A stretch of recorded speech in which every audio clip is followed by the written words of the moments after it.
We live in times when cheap dopamine is more abundant than ever. The endless TikTok scrolling, beautiful girls on Instagram inviting you to their OnlyFans profiles. Your brain gets used to it and keeps demanding more.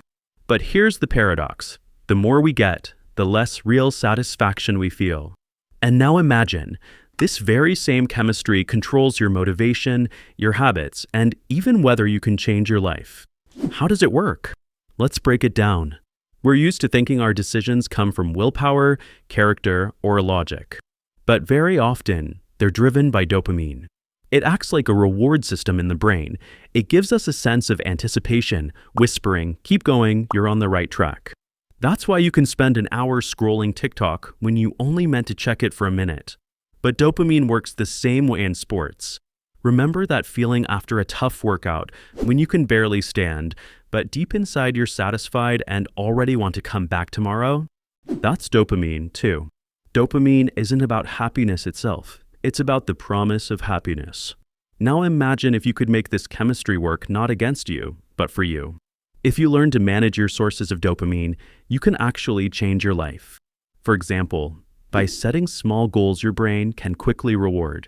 If you tell yourself, "I want to make $1 million," or "I want to win a world championship," dopamine won't even kick in. Your brain will think, "Yeah, right, keep dreaming." But if you say, "I want to take one small step today, run an extra 500 meters, or add 2 more reps," every action gives you a motivational boost. The second key is variety. The brain hates routine. Even if you love something, it quickly turns boring if you repeat it the same way.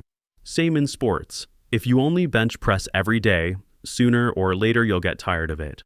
But when you mix it up, try new exercises, add cardio, or another activity, dopamine is on your side again.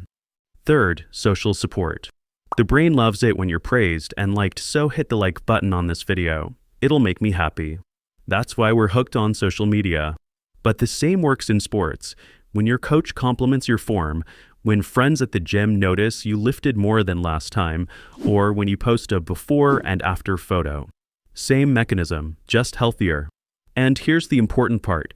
Cheap dopamine is always closer and easier to get. Watching a show is easier than going for a run. Opening TikTok is easier than dragging yourself to the gym. The brain always looks for the shortcut. It'll tell you, why go work out if you can just watch a motivational video and still get a dopamine hit? That's where the battle happens. Because if you choose only easy sources every day, eventually even they stop bringing satisfaction. So if you want to train your brain to enjoy real progress, not just TikTok videos, start today. Don't postpone it, because tomorrow your dopamine will find another excuse. And to make sure you don't miss more useful and motivating videos, hit like, subscribe to the channel, and definitely write in the comments how you train your motivation.